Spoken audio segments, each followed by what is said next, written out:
She had the man, the career, the apartment, with a city view. Everything she once prayed for.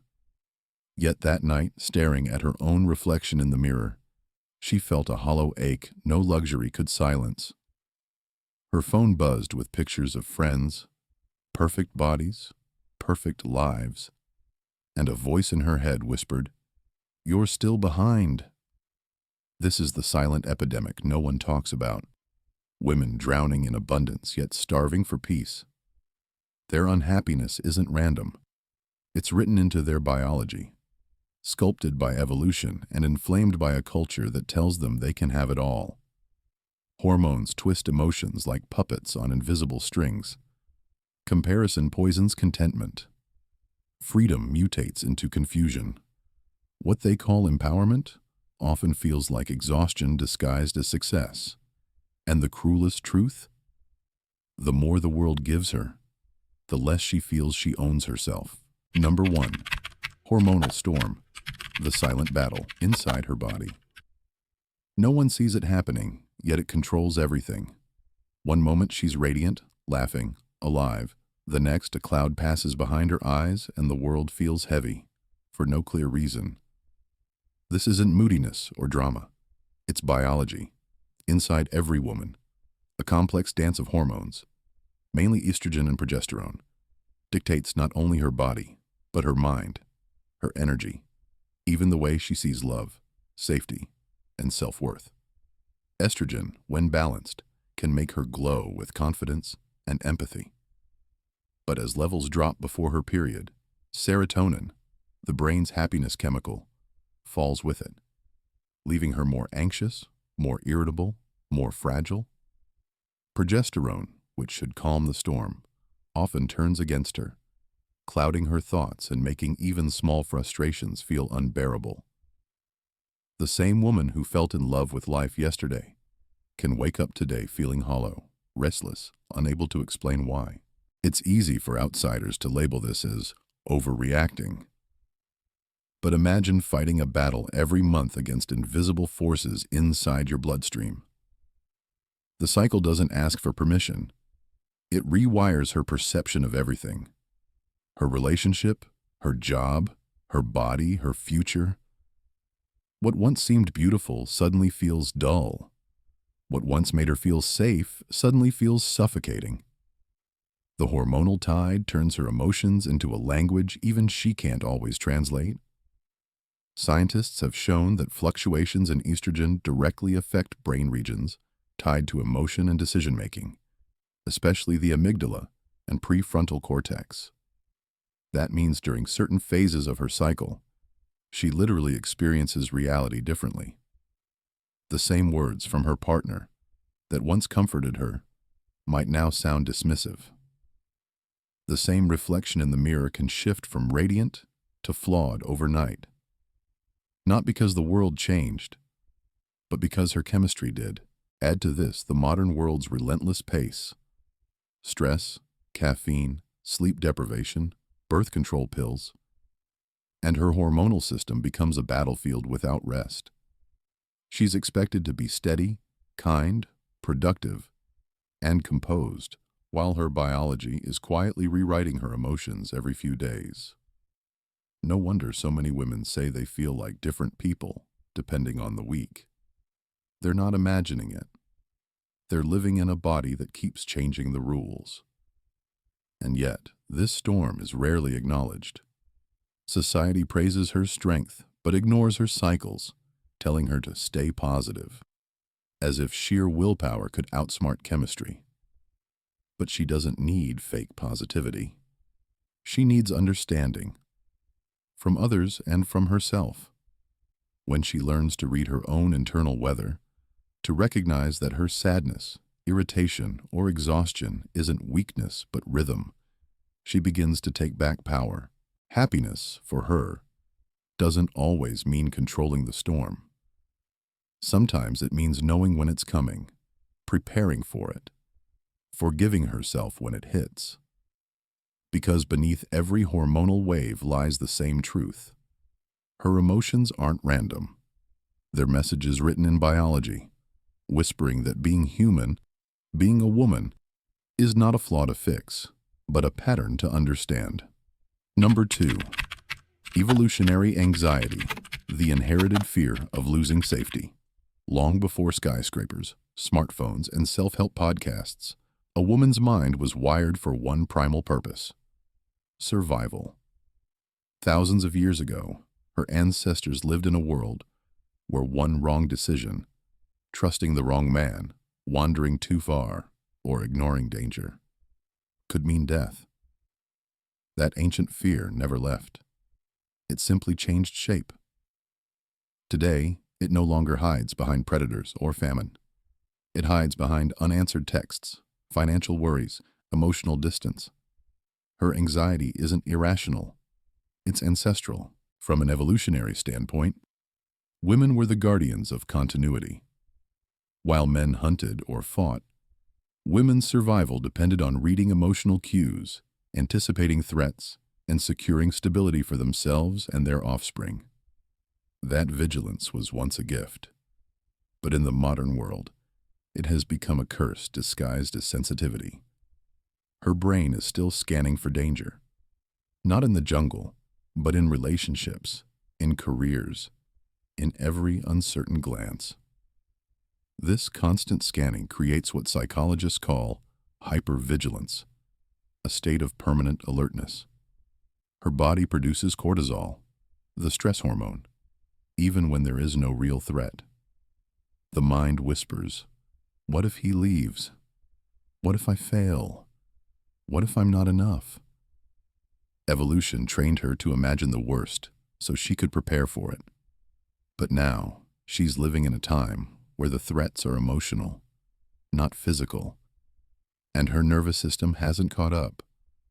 The same instincts that once protected her now steal her peace. You can see this pattern everywhere. She double-checks messages, replays conversations, searches for meaning in silence. Her partner calls less, and her brain flashes danger signs. He seems distant, and her body interprets it as abandonment. The modern woman carries the emotional DNA of generations who survived by never feeling fully safe. And so, even when she is safe, her mind struggles to believe it. Society fuels this tension. The pressure to succeed, to stay beautiful, to be independent, yet nurturing, activates that ancient program of vigilance.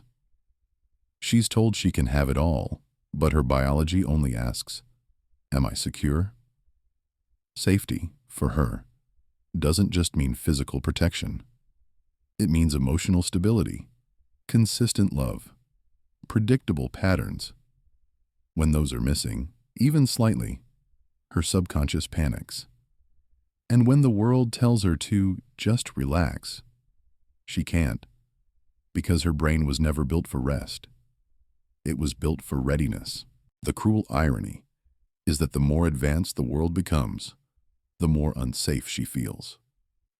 Technology multiplies uncertainty, ghosting, job instability, endless exposure to others' curated success. Her survival software can't differentiate between a tiger and an unanswered message. Both trigger the same fear response. Her heart races not because she's weak, but because evolution taught her that safety must be earned, never assumed. Understanding this changes everything. When a woman worries too much, it isn't because she wants to suffer. It's because her brain still believes danger is near. The key isn't to shame her for being anxious, but to see the intelligence in her fear. Beneath that restlessness lies an ancient instinct, one that once saved lives.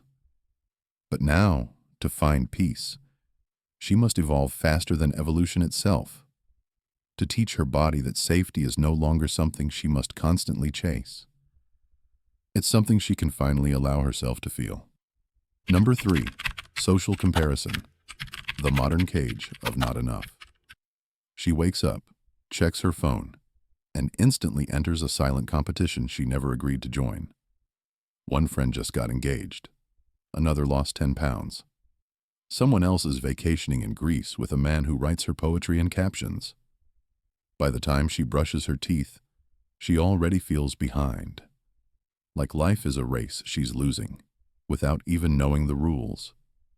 The female brain is particularly sensitive to social signals. Throughout evolution, belonging to the group meant survival.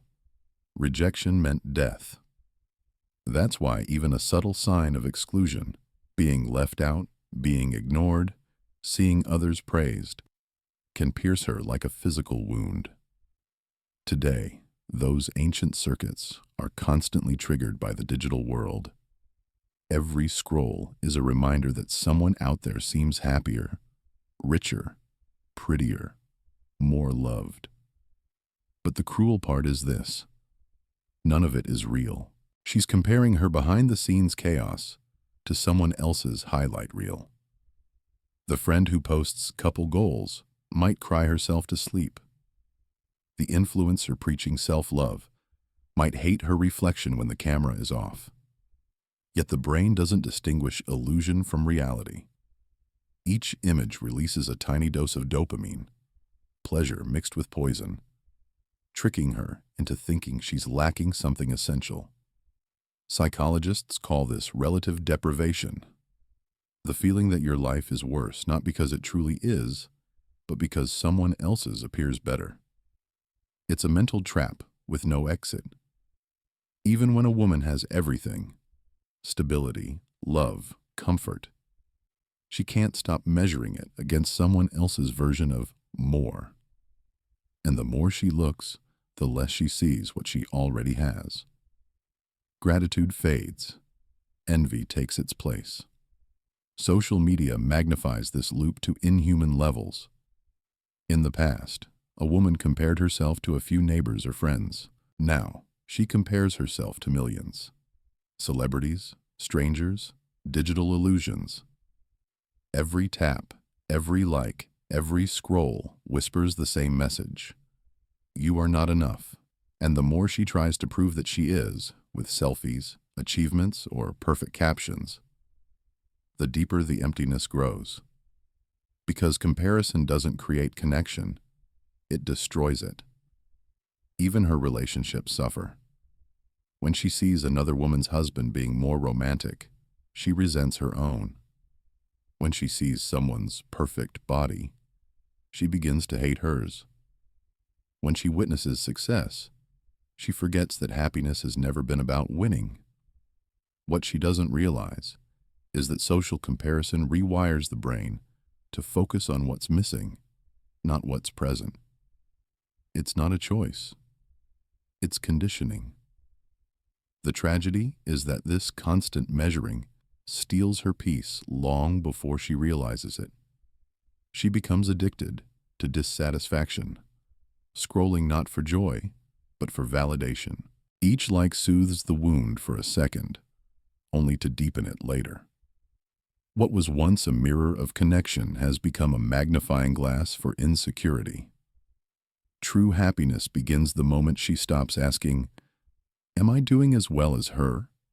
and starts asking, "Am I living in alignment with myself?" Because comparison is a thief that doesn't just steal joy, it convinces her she never had any to begin with. Number 4, the paradox of choice. Freedom that feels like a trap.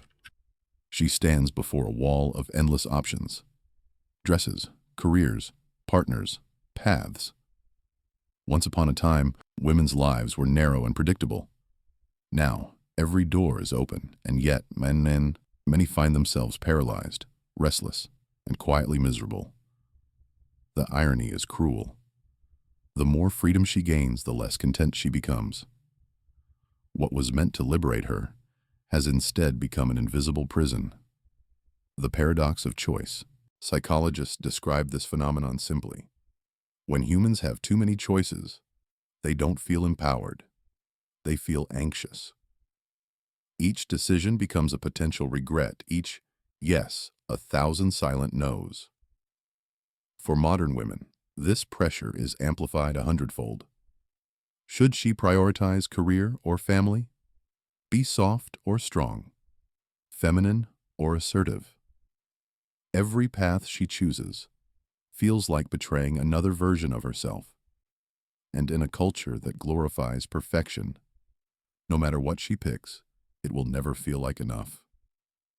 Her grandmother might have had only one path: marriage, children, home. But at least she knew the rules. Today, women are told they can have it all, yet no one explains the cost. Having it all means never resting, always striving, juggling ambition with affection, independence with connection.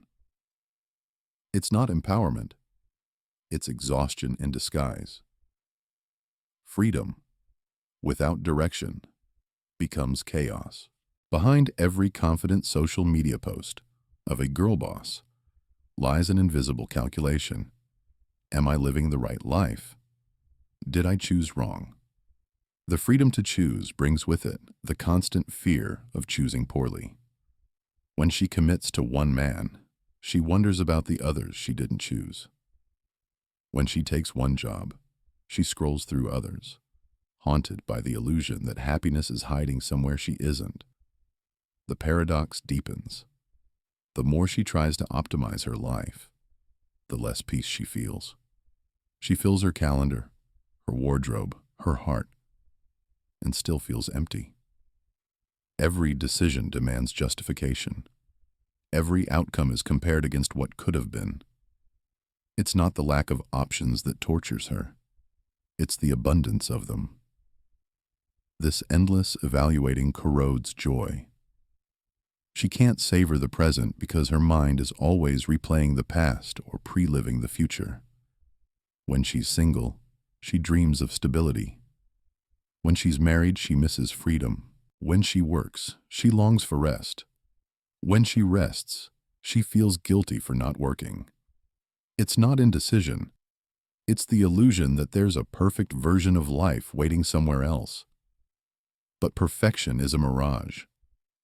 The truth is that happiness doesn't come from choosing the best option. It comes from fully committing to the one you've chosen. Freedom only becomes peace when it's paired with acceptance. The moment she stops chasing every possibility, the world narrows. And in that narrowing, she finally breathes. Because in the end, what makes women unhappy isn't that they have too few choices. It's that they've been taught happiness hides in the next one. Number 5. Emotional sensitivity, the gift that becomes a burden. She feels everything. The tension in a friend's voice, the sadness behind a smile, the heaviness in a room where no one says a word. She absorbs it all like air. This sensitivity is her greatest gift and her deepest curse. Nature designed her with a heart finely tuned to the emotions of others because, for generations, empathy meant connection, and connection meant survival. But in the modern world, where emotions are constant noise, this gift often turns against her. Neurologically, women possess stronger mirror neurons, the parts of the brain that allow us to feel what others feel. It's why she can sense when something is wrong even before words are spoken. Yet this same mechanism also makes her vulnerable. When someone near her is anxious, she feels the anxiety too. When the world is angry, she carries the storm inside her chest. Her emotions aren't entirely her own. They're a collection of everyone's around her. This emotional permeability is why women tend to be the healers, the nurturers, the ones who sense pain before it's confessed. But it's also why so many end up drained, resentful, or quietly depressed. When she takes on everyone else's emotions without boundaries, her empathy turns into exhaustion. The line between caring and collapsing becomes dangerously thin. She might scroll through tragic news and cry for strangers she'll never meet. She might comfort everyone except herself.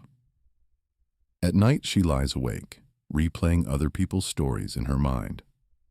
A friend's heartbreak, her mother's worries, her partner's stress. The weight isn't physical, but her body feels it all the same. Tight chest, shallow breath, aching fatigue. Emotional pain translates into biological pressure. Society praises her kindness, but rarely teaches her how to protect it. Be strong, they say, as if strength means ignoring feelings instead of understanding them. Yet true strength for the sensitive woman isn't about becoming colder. It's about learning to regulate warmth, to know when to give and when to retreat, to realize that empathy without boundaries is self-destruction disguised as virtue.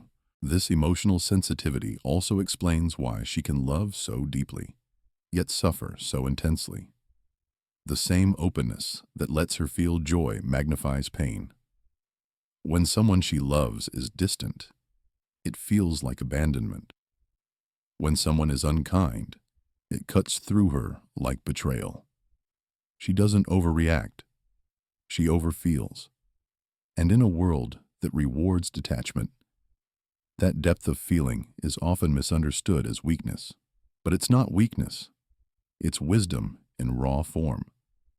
The ability to sense the world so vividly is what gives her intuition, creativity, and compassion. Yet to turn this from burden to power, she must master the art of emotional filtration, to feel deeply without drowning, to understand that not every storm around her deserves to enter her. Happiness for her doesn't mean shutting down her emotions. It means choosing which ones deserve to stay. Because the sensitive woman is not broken. She's simply tuned to a frequency most people have forgotten how to hear. In the end, happiness is not a prize waiting at the end of a perfect life. It's the quiet understanding of who you are beneath all the noise. We live in an age that sells illusions, flawless bodies, eternal romance, effortless success. Yet behind every filtered smile, there's a story untold, the same struggle, the same longing, the same search for peace. True fulfillment begins when you stop performing for the world and start listening to yourself.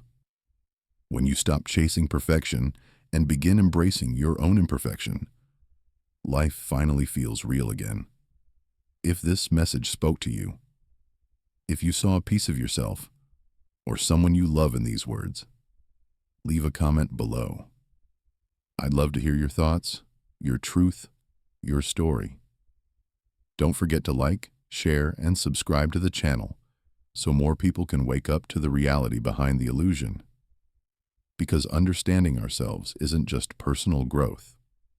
It's how we break the silent cycle of unhappiness together.